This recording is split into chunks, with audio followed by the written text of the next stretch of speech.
Welcome, everybody. Can you hear me? Well, welcome. This is Rita Perez, Acting Deputy Secretary for Elementary and Secondary Education. Today we're going to be talking about the School Performance Profile Media Kit resources. Just one housekeeping note for you. If you have any questions, if you could please type them in the chat box. We'll respond to them at the end of our presentation. Our goal today is to share some resources you may use as you roll out the school performance profile to your various communities. With the move from adequate yearly progress to federal accountability designations for Title I schools and an academic performance score for public schools across the Commonwealth, the time is right for you to be a proactive advocate for your schools.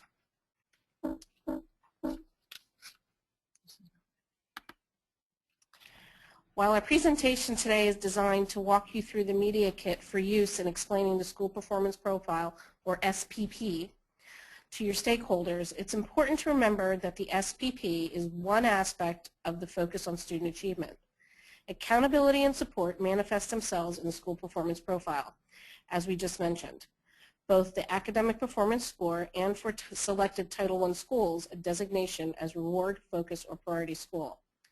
The Media Kit is our effort to provide you with a starting point in educating your school communities on the elements of school performance, so they have a better understanding of the profile and what it means for local schools. The graphic that we just saw translates to the following items related to student achievement: a strong accountability system for schools, robust college and career-ready standards, assessments that mirror the rigor of the standards, effective educators focusing on student learning, and resources to support student achievement. Taking a proactive position allows you to inform your public and explain what you have in place to promote school improvement. Remember, public opinions are constantly forming, and if we don't send the message, somebody else will. Proactive messaging helps prevent misunderstandings. Remember, adequate yearly progress no longer exists. For Title I schools, the following designations will apply: reward, focus, priority, and no designation for those not meeting the qualifications for reward, focus, and priority. For non-Title I schools, it is the SPP that define academic performance.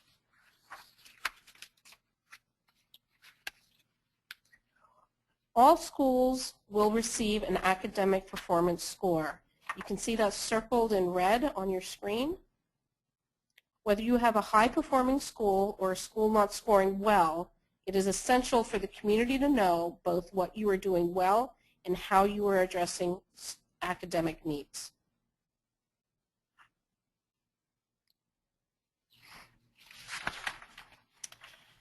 You will also see the federal designation for Title I schools that are designated as reward, focus, or priority. The screen shows a Title I school with a reward high progress designation. We need to understand as to who receives a designation and what it means. What we believe we have provided for you are resources to inform the community so that they have an understanding of your school, how you promote achievement, and what you are doing to do an even better job. The first step in the process is to determine your audience and the important messages for each of those folks in that audience. Everyone needs to be informed, and one of the decision points you will need to make is how deeply you delve into the profile with each, perhaps based upon each's need to know.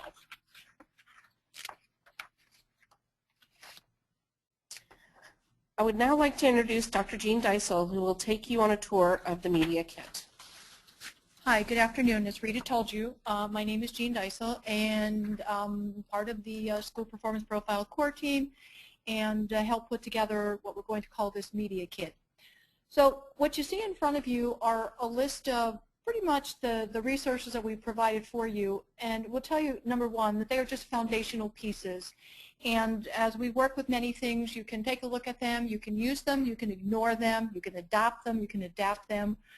Make it suit your needs. Some of you I know have already started to put the word out in the change of the designation, the AYP no longer existing. So what I'd really like to do is actually take you on to the PDE site, show you what all the tools, what tools are there, and maybe have a bit of a conversation, if you will, via the chat as to what you might do or not do with them. So with luck here, we're going to go out to the PDE site, okay? And you'll pardon me for saying this, but it's always so challenging to find things on this site. However, if we scroll down, this is the home page of the Pennsylvania Department of Education. You'll see an icon here in the lower right, just above the PDE Quick Links, PA School Performance Profile. And when we click on this, there's just a bit of a quick summary there. And these are documents that if you've actually attended any focus groups, you've probably already seen these, but nonetheless, they are there for you. They are also embedded in the media kit, which we're going to show you now. So just below these bulleted items, you'll see this media kit webinar link. That's a live link, okay? And when you click on that, it gives you a bit of an overview on the profile, okay? Some things perhaps you already know. But if you scroll to the bottom of this page and you click on this media kit PDF, it will bring up a solitary document, which when I first looked at this, I thought, there's only one page. And so what you will see here are the resources that we provided for you. So as a for example, and I'll show you what all of these look like. There's a sample newsletter article, and again, it's very basic. This might be something you put on your website, you know, in your school newsletter that goes home to parents, wherever you think it might be appropriate. You can add to it, take away from it, totally revise it. We also have, and we'll walk you through that too, a very short, I think it's maybe like a dozen slides of a real basic, so what is this school performance profile? We had some folks review it and said, yeah, you know, it's pretty simplistic, but it was actually meant to be that way, and you can enhance it in any way that you see fit. If you want to get sort of deeper into the contents of the story behind how we've come to that score. Then there's also what I'm going to call a, if you really want the devil in the detail, the academic performance score gives you the behind the scenes so that when we talk about, for example, advanced placement, international baccalaureate, and college courses, it tells you how the formula is put together. Or if you're talking about perhaps the SAT, ACT, what is the cusp for that college and career ready? There's also then a script, and it's somewhat generic. What it is it'll take you step by step when you get your school performance profile to take people through the site, you know, just a click and a click and a click and a click, in what we think is probably a really understandable format, again, to have people say, now we've done this little sort of overview of what the profile is. Now let us go into our school, take a look at our score, and do an analysis. The next item, item 4, is a press release. If you are so inclined, based upon your community, if you want to send something out, whether you have a daily or weekly newspaper, community newsletter, whatever that might be, that you want to send out. There are then also what I call key elements of the school performance profile scoring, and they are, at least in my mind, what are sort of the big ideas that you need to have as you meet with your constituencies? What are the takeaways that folks need to have, whether they're board or teachers or parents or business folks or whatever? This item 6 then that you see are essentially the documents you saw when we initially went into the front page here for the profile. And all of these are here for you, and we'll take a really brief look at them. And it is for you to make a decision as you're meeting with your constituencies as to how deep you want to go into each one of these in terms of the degree of explanation that you'd want to provide. And the 7th is really something that we've discovered when we went around and did our focus group work, because we met with probably 2,500 to 3,000 people over the course of the last couple of years. And probably the hue and cry that we heard is, but you know, we do so much more than you report in the profile, that you report in the fast facts. There are so many supports that we offer. There's so many good things that we do. And so this is a suggestion for you that I would encourage parents to go into your website and have your website be the portal or the gateway to go into the profile, so that you can, if you will, tell what I'm calling your story. And this gives you some suggestions of some of the good work that you do in your schools, whether it's community partnerships, whether it's peer tutoring, whether you have a Big Brother Big Sister program, whether you have perhaps a JROTC program. All of those rich resources that enhance school for students. That again, data not collected by PDE, but the really important work that you do with children. So as I said, if I clicked on each one of these, they would download. I've already downloaded them, so you don't have to watch my machine go through the machinations. And what I did, if you'll just give me a second here to get out of this, is I actually created on my desktop a Media Kit folder. So I downloaded all of the docs that we just went through. So I'd just like to briefly talk you through them. You can take a look and say, you know, I like this, I don't like this, I would change this. So the first piece that I wanted to show you is it sort of created a bit of a template that if you wanted to explain the school performance profile for your particular school, you could customize this any way you wanted. And so you could insert the name of your school, or if you choose on a district basis, the name of your district, and you could customize this as much as you wanted. And I'm not going to take you through every single slide, but what you can see is, and we did this in really, really, really simple words so that you could perhaps show it to students or parents who just wanted what I call the gestalt, the gist of what the profile is about. And for every slide then, we've provided you some narrative. And if you so chose, you could read the narrative, or again, you could personalize it as you see fit. So you'll see it just talks about all the pieces of the profile, the weightings of the profile, and again, you can go as deep into this as you would choose to go. For example, the slide you're looking at now, gap closure, you could give a very simple explanation, or you could give a more sophisticated explanation, and that choice would be entirely up to you. And so this really brief slide presentation, as you can see, I'm on slide 9 already, okay? When I get to slide 11, this is then your segue to go into your performance profile and then show your community or show you folks where does my school square with all of this. And so then from there you have, I'm just going to, these are just the way I downloaded them. If you wanted to go deeper into the scoring elements, as I suggested when I was showing you the slide presentation, these are the, I'll say the devil in the detail for each one of these pieces. Okay, some of them are just a line or two, some are a little bit more sophisticated. Okay, so that is a resource really for you. But then if you decide that, you know, as I suggested, that you want to, after you show that PowerPoint overview, those a dozen slides or so, then this might be a script that you'd want to use then to take people into the live site, into your school, and walk folks through each of the pieces of the profile. So you have a bit of an introduction here, the narrative, you choose to read it or make it your own. You take folks into the landing page, the home page if you will.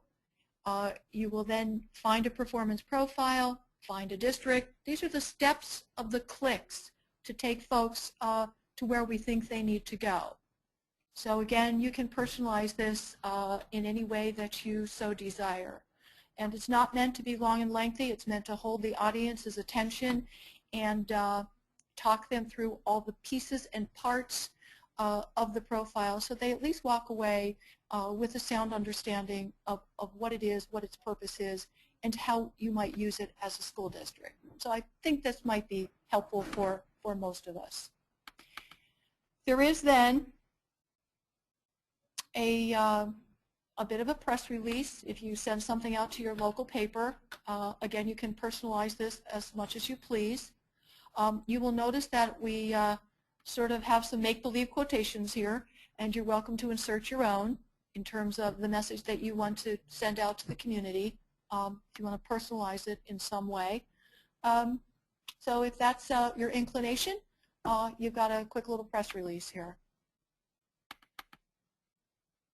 This next piece is what I called sort of like the need to know for you as a school leader. And again, this is just sort of what I call the behind the curtain.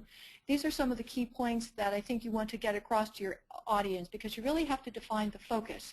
What is it I want them to know and understand about the school performance profile and my school?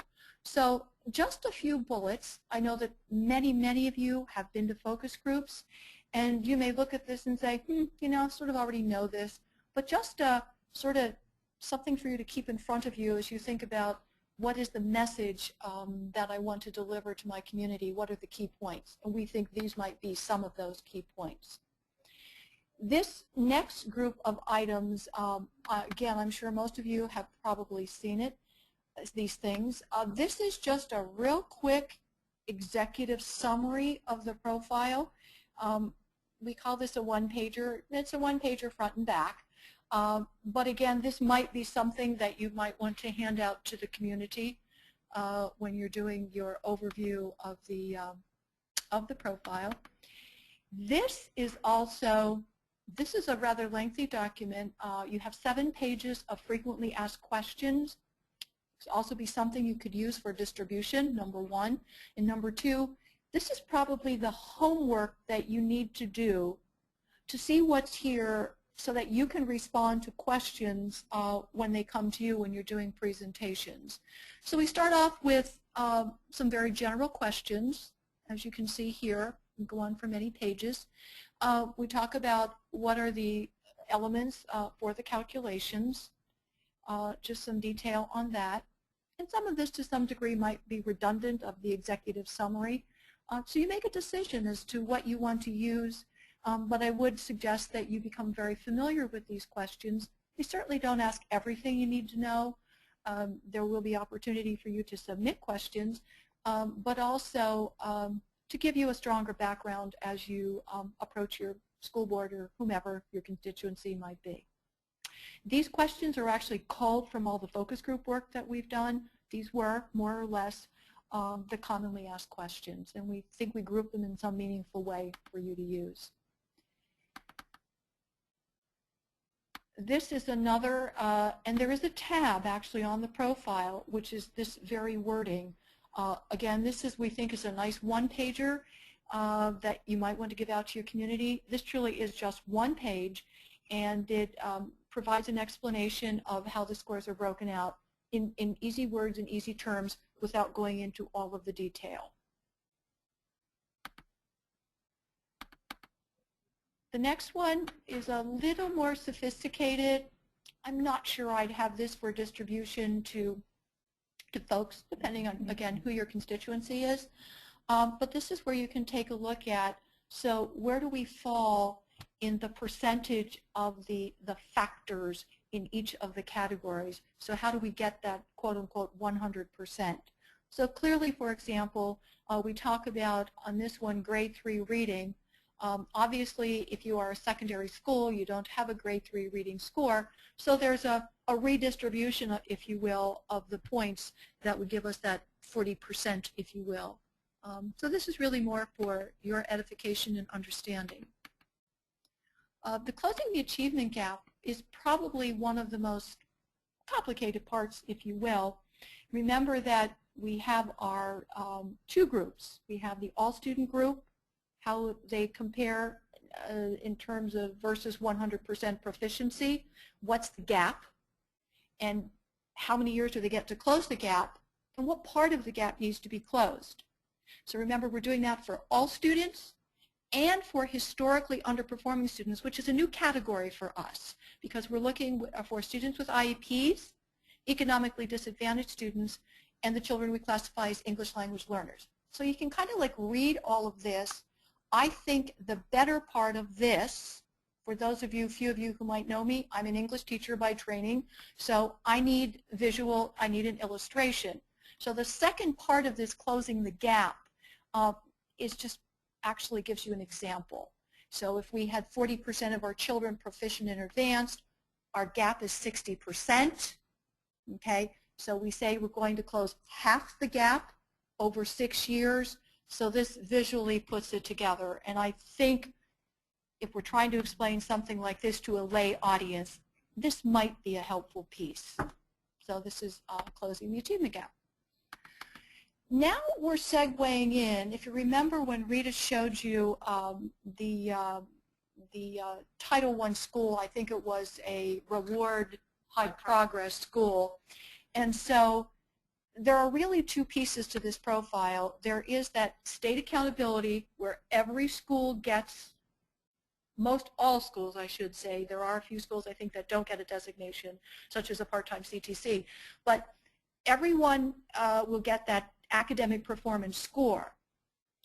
And you will see here that some of our Title I schools will receive a designation, and you can see those designations. 5% if they meet this category are considered high achievement. There's another 5% high progress. And then as we sort of work down the scale, if you will, and I'm not sure why the lines don't show here, something happened with this one. Focus schools were the lowest 10% with these qualifications or designations, if you will. And then our priority schools, which are our lowest 5% of title schools, and they're the only schools that were receiving designations. So if you're a title school and you don't fall into one of those 4 categories, you will be considered a Title I school, no designation. All other schools, non-Title I schools, will have essentially a non-applicable. But the academic performance score is something that everyone will receive. This highlights, summarizes that whole flexibility piece. And this is not something we crafted. This is something after the U.S. Department of Education approved our waiver. They put together this again, little one-page front and back, if you will, that is really kind of like this because I thought they put it together in easy-to-understand words. And it was a high-level summary, but I thought they did a nice job. So, again, a valuable piece perhaps as a reference for you. Or if you're, a Title I school, you might want to go a little bit deeper. This will offer a bit of explanation. And so the last piece that we wanted to show you is all the as Paul Harvey says, the rest of the story. It would seem to me that as a district or as a school, if you will, there are many things that we don't report to the Department of Education that are really important for our parents to know, so that if we are, struggling perhaps in mathematics or reading or something, there really isn't anything on the site, on the performance site, that tells you much of, so what are we doing to address those needs? And this is why we think it's so important for you on your website, if you have some social media, Facebook, that sort of thing. And we try to sort of put I don't want to say a random list, but we try to think of a lot of the good work that we do in our schools that contributes to academic achievement, again, that is not reflected in the profile.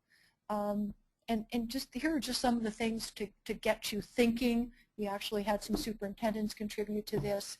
That I think is really important for folks to know and understand some of the, I'll say, special things that we do. So, rather quickly, this is what we put together for you. Hope that you find it useful and meaningful. And remember, it is relatively easy to find. If you just go to the home page of the Department of Education, just want to sort of refresh you on that, and you scroll down to PA School Performance Profile, it will all be there for you to see. I believe we have a couple of more slides to show you, so just let me get them sort of back up here. I guess we have a couple of reminders here. Maybe going to let Rita take over and sort of, draw to closure and see what questions we might have. Thanks, Jean. So let's not forget that, we're in a media age, and it is, we have a great opportunity here to craft our message the way we want to send it so that our communities really understand all the good work that you're doing in your buildings, and have a very good idea about the ongoing school improvement work that you are engaged in every day. Creating that sense of transparency with our communities is really important to help engender the trust that we value so much with our parents, our communities, and our business partners. At this time, I think we can probably open it up to questions if folks have questions, and are type into your chat box, and we'll do our best to answer them.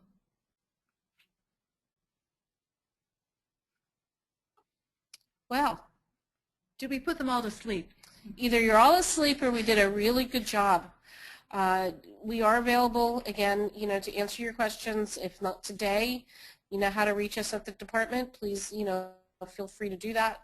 We wish you much success and much luck in your presentations and your communications with your parents and your school communities. Thank you. Thank you. Good day.